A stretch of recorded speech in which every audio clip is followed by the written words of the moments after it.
ายดีพวกน้องนักศึกษาของสถาบันการธนาคารพวกน้องศึกษาอยู่ที่ห้องวิ917ซึ่งน้อง2คนต่างหน้ากลุ่ม3ซึ่งสมาชิกของพวกน้องมีทั้งหมด7คนจะมานำเสนอวิชาจรรยาบรรณทางธุรกิจซึ่งสอนโดยอาจารย์ติงคำวงศ์พิลาหัวข้อที่จะมานำเสนอในมื้อนี้แม่นการปลูกจิตสำนึกด้านจรรยาบรรณของประเทศจีนซึ่งจะเป็นจังใดนั้นเชิญรับชมและรับฟังได้ สบายดีน้องเอมีชื่อว่าเท่าโกวิทศรีประภัยเนาะรับผิดชอบในหัวข้อที่มีชื่อว่าที่ตั้งและประวัติความเป็นมาของประเทศจีนประเทศจีนเป็นประเทศหนึ่งที่ตั้งอยู่ทางภาคเหนือของประเทศลาวและตั้งอยู่ทางทิศตะวันออกของทวีปอาซีซึ่งมีเนื้อที่ทั้งหมดแมน9,600,000 กิโลเมตรเป็นประเทศที่มีเนื้อที่ใหญ่เป็นอันดับ3ของโลกรองจากประเทศรัสเซียและแคนาดาประเทศจีนมีชายแดนติดกับประเทศอื่นๆถึง 22,800 กิโลเมตรซึ่งติดกับหลายประเทศคือทิศเหนือติดกับประเทศมองโกลีทิศใต้ติดกับประเทศเมียนมาลาวและเวียดนามทิศตะวันออกติดกับเกาหลีทิศตะวันออกเฉียงเหนือติดกับประเทศรัสเซียทิศตะวันตกเฉียงเหนือติดกับประเทศคาซัคสถานคือกิร์กิสถานและปาจีกิสถานทิศตะวันตกและทิศตะวันตกเฉียงใต้ติดกับประเทศอินเดียและอัฟกานิสถานชายฝั่งทะเลตะวันออกและ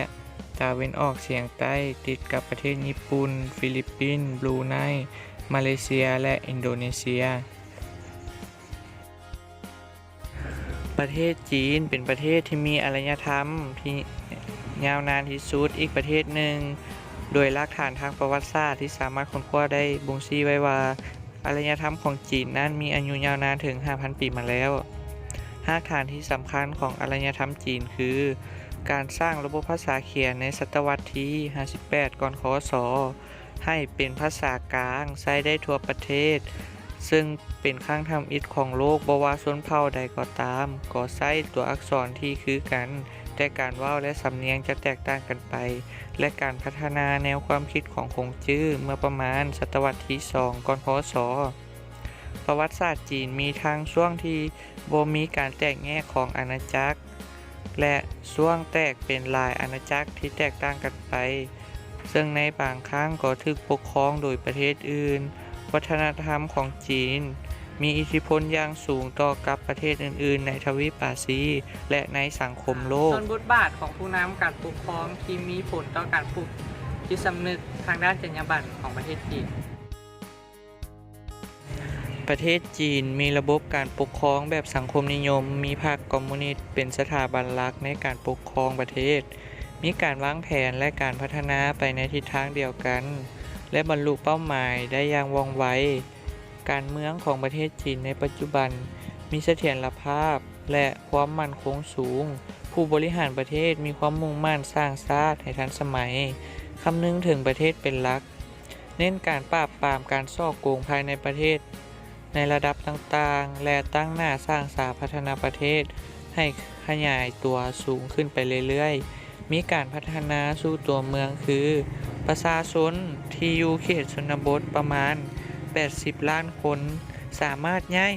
ไปในขงเขตตัวเมืองแล้วกลายเป็นคนที่อยู่อาศัยในเขตตัวเมืองได้ถาวรซึ่งจะช่วยให้บรรดาคนทุกข์ยากเหล่านั้นได้มีรายได้เสริมจากการประกอบอาชีพภายในตัวเมืองได้สบายดีน้องเอกมีชื่อว่านางหาดมาลัยผิวม้าซึ่งได้รับหัวข้อบทบาทของผู้นำด้านจิตวิญญาณมีผลกระทบต่อการปลูกฝังจิตสำนึกด้านจรรยาบรรณ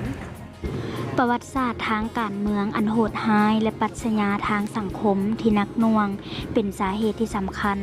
ที่เฮ็ดให้สังคมจีนปัจจุบันขาดการเอื้อเฟื้อเผื่อแผ่ต่อกันในระดับวิกฤตเฮ็ดให้ประชาชนอยู่ร่วมกันอย่างบ่มีความสุขรัฐบาลจึงเอาใจใส่ดำเนินนโยบายด้านคุณธรรมของประชาชนเพื่อสร้างจิตสำนึกในการเอื้อเฟื้อเผื่อแผ่กันโดยคาดหวังจิตศาสตร์สังคมที่สงบสุขที่จะเกิดขึ้นในอนาคตที่เอื้อเฟื้อเผื่อแผ่ในสังคมจีนโดยอุดมคติและการแสดงทางวัฒนธรรมและเอื้อเฟื้อเผื่อแผ่ ทางสังคมจีนความท้าทายและนโยบายของรัฐบาลเพื่อสร้างคุณธรรมความเอื้อเพื่อแฟร์ผู้ก่อตั้งพรรคคอมมิวนิสต์จีนคือเซินเตอร์สิวคณะบดีคณะอักษรศาสตร์กับหลินต้าเจ้าอาจารย์ประจำประวัติศาสตร์ทั้งสองสอนอยู่ที่มหาวิทยาลัยอยู่ปักกิ่งระยะนั้นถึงแม้นว่าจะมีคนสนใจปรัชญาตะเวนตกกันหลาย แต่ก็น่าแปลกใจคือแนวความคิดของมาร์กก็เคยมีไผนำมาเว้าถึง ทุกคนเชื่อมั่นในความคิดแบบประชาธิปไตยตะเวนตกหลายกว่าเป็นทางฮอดของจีนเซินเตอร์สิวก็เช่นกัน เขามีความศรัทธาในปรัชญาตะเวนตกอย่างหลวงหลายโดยเฉพาะอย่างยิ่งความคิดที่เกี่ยวข้องกับประชาธิปไตยและความเจริญทางหน้าของวิทยาศาสตร์ตะเวนตก ส่วนบทบาทของผู้นำทางปัญญาที่มีผลกระทบต่อการปลูกฝังจิตสำนึกด้านจรรยาบรรณ ประเทศจีนเป็นอีกประเทศหนึ่งประเทศที่มีผู้นำทางปัญญาหลายเป็นระดับต้นๆของโลกและหลักคำสอนต่างๆที่นำมาใช้ในชีวิตประจำวันส่วนหลายก็ล้วนมาจากนักปรัชญาและผู้ทรงความรู้ชาวจีนทั้งหมดซึ่งนักปรัชญาที่สำคัญและมีอิทธิพลต่อจีนและนักสืบทอดต่อกันจนถึงปัจจุบันมี4สำนักคือปรัชญาเต๋าเน้นการสอนการอยู่ร่วมกันกับธรรมชาติโดยบ่ทำลายสิ่งแวดล้อมปรัชญาขงจื้อเน้นการยึดถือฮิตของประเพณีและการศึกษาปรัชญาม่อจื้อเน้นการยึดถือกับปัจจุบันโดยบ่คำนึงถึงอดีตปรัชญานิตินิยมเน้นใส่การปฏิบัติกฎระเบียบและข้อบังคับในนั้นแนวความคิดปรัชญาที่นำใช้หลายแพร่หลายในปัจจุบันแมนปรัชญาขงจื้อซึ่งเป็นหลักคำสอนที่เกิดขึ้นในช่วงของความแตกแยกภายในการชนเผ่าต่างๆในประเทศจีนเกิดการสู้รบระหว่างแขวงและความเสื่อมถอยทางด้านศีลธรรมและของจีนในยุคนั้นปรัชญาขงจื้อได้ตอบปัญหาถึงสาเหตุเป็นเพราะคนบ่ประพฤติในให้เหมาะสมตามกฎระเบียบและการวางกฎเกณฑ์เกี่ยวกับความสัมพันธ์ระหว่างมนุษย์การที่ปฏิบัติความสัมพันธ์อย่างถูกต้องและเหมาะสมจะเป็นรากฐานแห่งความเป็นระเบียบในสังคมนอกนี้ยังยึดถือขนบธรรมเนียมประเพณีที่สืบต่อกันมาจากรุ่นสู่รุ่นเฮ็ดให้คนความสนิทสนมกลมเกลียวช่วยเหลือเกื้อกูลและแบ่งปันซึ่งกันและกันจนสามารถเอิ้นได้ว่าคนเฮาที่จะเป็นคนที่สมบูรณ์ได้ต้องยึดถือฮิตของประเพณีและการศึกษาจึงจะเฮ็ดให้เกิดความคิดที่ถูกต้องรู้จักชีวิตรู้จักโลกและการให้ความเคารพแก่ผู้อาวุโสถือว่าเป็นสิ่งที่สำคัญในชีวิตอีกอย่างหนึ่ง สบายดีข้าพเจ้าสิทธาลินต้าพิมพ์สิดามื้อนี้ข้าพเจ้าจะมาบอกเกี่ยวกับหัวข้อศาสนาปรัชญาและความเชื่อในการปลูกจิตสำนึกทางด้านจรรยาบรรณของประเทศจีนศาสนาปรัชญาและความเชื่อของประเทศจีนมีบทบาทโดยตรงในการปลูกฝังคุณธรรมซึ่งมีหลักคำสอนของพระพุทธเจ้าเป็นรากฐานคุณธรรมที่สืบต่อกันจากรุ่นสู่รุ่นศาสนาประชาชนชาวจีนแม้นจะบ่มีศาสนาที่ชัดเจนแต่มีความเชื่อตามหลักคำสอนดังการที่จะเข้าไปเผยแพร่ศาสนาในประเทศจีนที่มีขนาดใหญ่และมีหลายชนเผ่านั้นซึ่งผู้ที่จะมาเผยแพร่ต้องมีความอดทนอย่างสูงแต่ถึงอย่างใดก็ตามประชาชนชาวจีนมักจะรับฟังและจะนำครอบครัวเข้ามานับถือศาสนานำหากสามารถตอบโจทย์ว่าสิ่งที่เข้ามาเผยแพร่นั้นช่วยส่งเสริมหยังและเขาได้รับหยังเข้ามาในชีวิตแน่ให้ข้อคิดหยังแน่ช่วยเติมเต็มชีวิตการเป็นอยู่ของเขาแบบใดแน่ปรัชญา ประเทศจีนถือเป็นหนึ่งประเทศที่มีชนชาติที่มีประวัติศาสตร์ยาวนานมีราชวงศ์ปกครองประเทศหลายร้อยราชวงศ์นักปรัชญาจีนส่วนหลายได้กำเนิดในยุคสมัยซุนซิลและจานก้อซึ่งเป็นช่วงที่บ้านเมืองบ่มีความสุขเกิดมีสงครามอยู่ตลอดนักปรัชญายุคนี้ได้เผยแพร่แนวความคิดของตนมาจนถึงปัจจุบันถึงจะเน้นใส่การนำความสุขมาสู่ตนบุคคลในสังคมการอยู่ร่วมกับธรรมชาติการยึดถือฮีตของประเพณีอันดีงามการยึดถือปัจจุบันการปฏิบัติตามกฎระเบียบต่างๆความเชื่อประเทศจีนนั้นมีความเชื่อที่ผสมผสานกันระหว่างความเชื่อดั้งเดิมกับหลักศีลธรรมเนื่องจากลัทธิและศาสนาต่างๆทางความเชื่อในด้านเทพเจ้าและสิ่งที่เด่นและน่าสนใจเนื่องจากความสำคัญกับการอวยพรและความเป็นสิริมงคลแก่ชีวิตขนบธรรมเนียมคำอวยพรต่างๆส่วนบทบาทของครอบครัวที่มีการปลูกจิตสำนึกทางด้านจรรยาบรรณของประเทศจีนประชาชนจีนในสมัยก่อนผู้คนจะยกย่องเสื้อสู่ครอบครัวใหญ่หรือครอบครัวที่มีการแยกย้ายออกไปสร้างครอบครัวใหม่จึงเป็นเรื่องที่น่าอายในอุดมคติในสมัยนั้นต้องมีครอบครัว4 หรือ 5 รุ่นอาศัยอยู่ในเรือนหลังเดียวกันรุ่นอาวุโสได้แก่พ่อแม่ปู่ย่าพ่อเฒ่าแม่เฒ่าและรุ่นอ่อนอาวุโสได้แก่รุ่นลูกรุ่นหลานระบบการปกครองภายในครอบครัวใหญ่นี้คือระบบผู้อาวุโสและนับถือลำดับรุ่นสมาชิกในครอบครัวอย่างเคร่งครัดหัวหน้าครอบครัวมีหน้าที่อย่างเด็ดขาดในการจัดการแก้ไขปัญหาภายในครอบครัวโดยรุ่นที่อ่อนกว่าต้องรับฟังการตัดสินใจภายในครอบครัวส่วนชาวจีนในปัจจุบันได้เปลี่ยนแปลงไปตามยุคตามสมัยเพราะยิ่งเวลาผ่านไปหลายส่ำใดรูปแบบครอบครัวยิ่งมีการเปลี่ยนไปหลายรูปแบบสบายดีน้องเองมีชื่อว่ามังกรวงสมภูซึ่งน้องได้รับผิดชอบในหัวข้อบทบาทของสถาบันการศึกษาที่มีผลต่อกับการปลูกฝังจิตสำนึกทางด้านจรรยาบรรณประเทศจีนเป็นอีกหนึ่งประเทศที่ให้ความสำคัญต่อกับระบบการศึกษาแต่ยุคสมัยบูฮานซึ่งระบบการศึกษาในยุคนี้มีจุดเริ่มต้นแต่ช่วงปลายของยุคสังคมดั้งเดิมซึ่งอยู่ในช่วงยุคสังคมข้าทาสจนฮอดปลายปียุคสังคมนิยมซึ่งสมัยนั้นได้มีการศึกษาแบบพื้นบ้านเรียนรู้การปลูกฝังเลี้ยงสัตว์เพื่อนำไปประกอบอาชีพมีการเน้นสอนเกี่ยวกับฮีตของประเพณีและดนตรี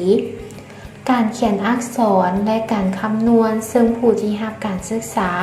ล้วนแต่เป็นลูกหลานของชนชั้นสูง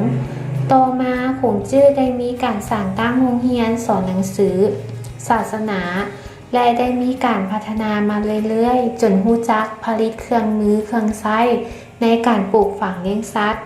และสิ่งจำเป็นหลายอย่างปัจจุบันการศึกษาของจีนนั้นจะเน้นไปที่การปลูกฝังความกตัญญูบรรพบุรุษที่ได้มีการริเริ่มในการศึกษาและศาสนาการเป็นพลเมืองที่ดี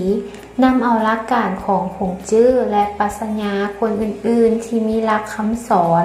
อันดีงามมาปฏิบัติตามให้เป็นนิสัยนอกจากนั้นยังมีการสอนให้เด็กน้อยมีความรู้ในการใช้ชีวิตประจำวันสอนด้านคุณธรรมและคุณงามความดี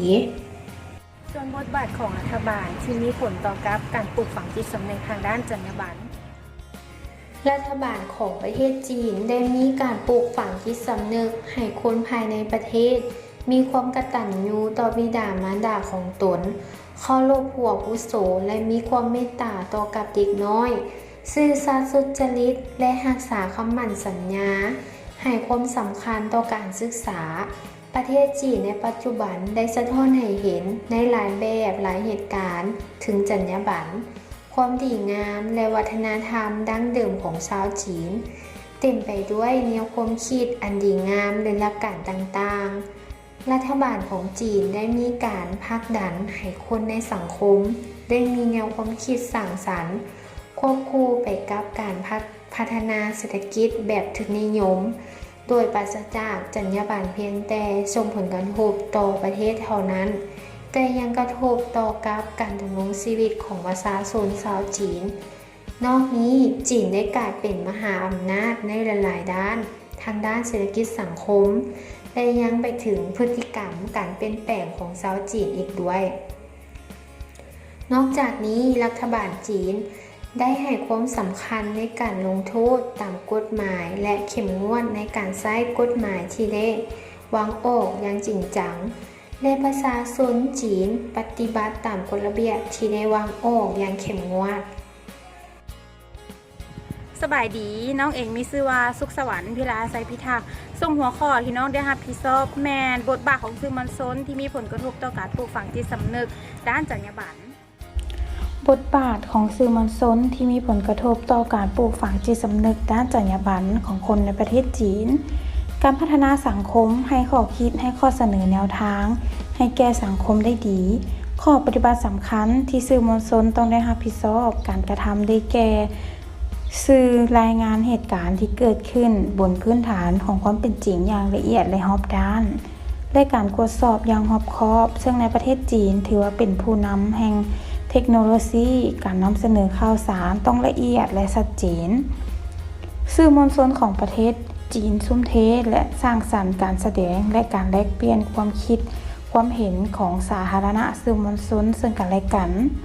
ซึ่งสื่อมวลชนต้องเป็นตัวแทนของทุกๆกลุ่มในสังคมและการนำเสนอเป้าหมายและคุณค่าของสังคมอย่างชัดเจนและสื่อมวลชนยังมีบทบาทและหน้าที่สำคัญในการสอดคล้องดูแลและรายงานเหตุการณ์ในสังคมซึ่งหน้าที่หลักๆของสื่อมวลชนมี5หลักการคือให้ประชาชนมีสิทธิเสรีภาพในการมีส่วนร่วมและเลือกรับชมข่าวสารสื่อมวลชนต้องมีอิสรภาพและเสรีภาพในการนำเสนอข่าวสารสื่อมวลชนต้องคำนึงถึงประโยชน์ที่สังคมจะได้รับประสานความคิดเห็นจากภาคส่วนต่างๆให้ประชาชนได้ออกความคิดเห็นหลายๆรูปแบบหลายๆข้อมูลให้ความบันเทิงถ่ายทอดผ่านวัฒนธรรมและฮิตของประเพณีที่เป็นเอกลักษณ์แนวทางการแก้ไขปัญหาด้านการปลูกฝังจิตสำนึกของสื่อมวลชนต่อกับจรรยาบรรณองค์กรต่างๆที่เฮ็ดหน้าที่กำกับข้อมูลดูแลสื่อมวลชนควร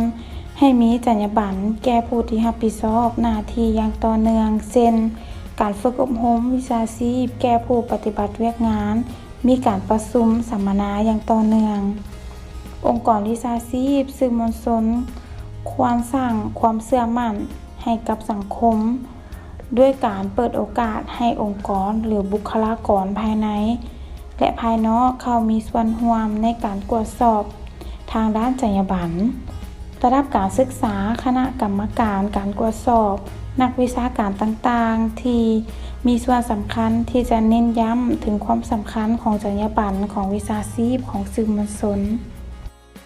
ส่วนบทบาทการส่วนร่วมของชุมชนที่มีผลกระทบด้านการปลูกฝังด้านจิตสำนึกด้านจรรยาบรรณในประเทศจีนนโยบายเมืองแห่งการเรียนรู้เป็นเครื่องมือที่สำคัญของรัฐบาลจีนซึ่งในการจัดการและการตอบสนองการเปลี่ยนแปลงความผันผวนของทุกเรื่องในประเทศโดยการค้นคิดวิธีการใหม่ๆในการช่วยประชากรในประเทศสามารถปรับตัวและนำพาประเทศให้มีการพัฒนาขึ้นเมื่อบ่นานมานี้ประเทศจีนได้มีการค้นคิดวิธีและการปรับการปกครองระดับท้องถิ่นซึ่งเอิ้นว่าสังคมหรือชุมชนเป็นการสร้างสถาบันชุมชนไปแต่ละขงเขตที่สร้างแนวความคิดให้ประชาชนมีส่วนร่วมในการบริหารงานหลายขึ้นเฮ็ดให้ประชาชนมีโอกาสเข้ามามีบทบาทมีส่วนร่วมในการยกระดับคุณภาพของคนในชุมชนช่วยให้คนในสังคมมีแรงจูงใจในการปรับปรุงคุณภาพชีวิตและเฮ็ดให้เป็นคนรู้สึกเป็นเจ้าของชุมชนประเทศจีนได้มีการปรับปรุงทิศทางของท้องถิ่นด้วยตัวเองเมื่อเกิดการตัดสินใจในสถาบันชุมชนช่วยให้รับมือการเปลี่ยนแปลงและความบ่แน่นอนในเรื่องต่างๆที่อาจส่งผลเสียหายให้แก่ชุมชน ที่แท้จริงแล้วประเทศจีนมีขนาดใหญ่หลายมีวิธีการแก้ไขและปรับตัวกับปัญหาต่างๆแม่นบ่สามารถนำใจชีวิตการแก้ไขที่เคยมาใช้ได้เพราะสภาพแวดล้อมทางสังคมมีความแตกต่างกันไปและปัญหาที่เกิดขึ้นล้วนแต่แล้วบ่คือกันฉะนั้นการบริหารงานแบบสถาบันชุมชนแม้นจะช่วยเป็นปัจจัยสำคัญสำหรับการสร้างพื้นฐานที่เข้มแข็งของการเป็นชุมชนที่เป็นตนพึ่งตนได้ สบายดีน้องเองมีชื่อว่าดารินเทอร์รับผิดชอบในหัวข้อที่มีชื่อว่าประวัติศาสตร์ประสบการณ์ในบทเรียนที่มีผลต่อกับการปลูกฝังที่สำนึกด้านจรรยาบรรณ ประชาชนชาวจีนในสมัยก่อนได้ถูกกดขี่ข่มเหงจากหัวล่าเมืองขึ้นและยังพบกันยุคที่มีการแบ่งชนชั้นวรรณะเฮ็ดให้ประชาชนชาวจีนส่วนใหญ่นั้นมีความทุกข์ยากลำบากในการดำรงชีวิตแต่มาในปัจจุบันประชาชนชาวจีนอาศัยอยู่ร่วมกันอย่างสันตินั้นก็ย้อนบรรพบุรุษได้ช่วยกันปกปักรักษาประเทศไว้ได้เฮ็ดให้คนชาวจีนในปัจจุบันได้มีการพัฒนาและเจริญเติบโตเรื่อยๆซึ่งพวกเขาได้มีการระลึกถึงบรรพบุรุษที่ได้มีการเสียสละความมีมานะอดทนต่อกับภัยอันตรายต่างๆโดยผ่านการศึกษาประวัติศาสตร์และการบอกเล่าปากต่อปากของผู้อาวุโสซึ่งส่งผลเฮ็ดให้ประชาชนชาวจีนได้รับรู้เรื่องราวต่างๆซึ่งมีการปลูกฝังจิตสำนึกเฮ็ดให้ประชาชนชาวจีนในปัจจุบันได้มีความรักษาเคารพต่อกฎเกณฑ์ต่างๆที่บรรพบุรุษได้มีการสร้างขึ้นและปฏิบัติตามคำสอนที่บรรพบุรุษได้สืบสอนจากรุ่นสู่รุ่น สบายดี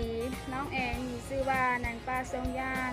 รับผิดชอบในหัวข้อที่ว่าสภาพทางภูมิศาสตร์ที่มีผลต่อกับการปลูกฝังจิตสำนึกด้านจรรยาบรรณ ประเทศจีนเป็นประเทศที่มีขนาดใหญ่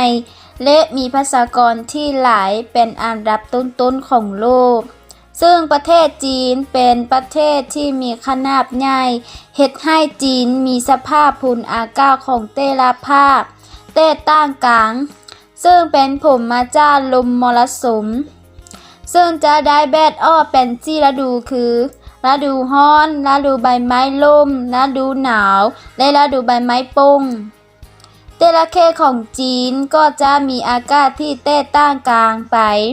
ภาคกลางและภาคตะวันออกเฉียงใต้มีอากาศที่ค่อนข้างร้อนอบอ้าวมีฝนตกในบรรคันเขาเฮ็ดให้ประชาชนชาวจีนต้องได้ปรับตัวกับอากาศที่อบอ้าวนี้และช่วยการลดมลพิษทางอากาศภาคเหนือและภาคตะวันออกเฉียงเหนืออากาศแห้งแล้งชาวจีนทางภาคนี้แม่นต้องได้มีความอดทนในการดำรงชีวิตและเมื่อยามใดที่มีฝนตกพวกเขาก็ช่วยการนำถังน้ำหรือสิ่งที่สามารถเก็บน้ำได้หลายเพื่อไว้ใช้ในชีวิตประจำวันภาคใต้และภาคที่อากาศร้อนและมีฝนตกตลอดปีเฮ็ดให้ชาวจีนต้องได้ตื่นตัวรับมือกับภัยพิบัติที่อาจจะเกิดขึ้นส่วนภาคตะวันออกเฉียงใต้ก็มันจับพดกับพายุฝุ่นที่เกิดขึ้นในช่วงฤดูฝนซึ่งส่วนที่เกิดพายุต่างๆชาวจีนได้มีการกับเกียรติพรในการอพยพไปอยู่บ่อนที่ปลอดภัยและช่วยเหลือซึ่งกันและกันในยามที่เกิดขึ้นภัยธรรมชาติต่างๆ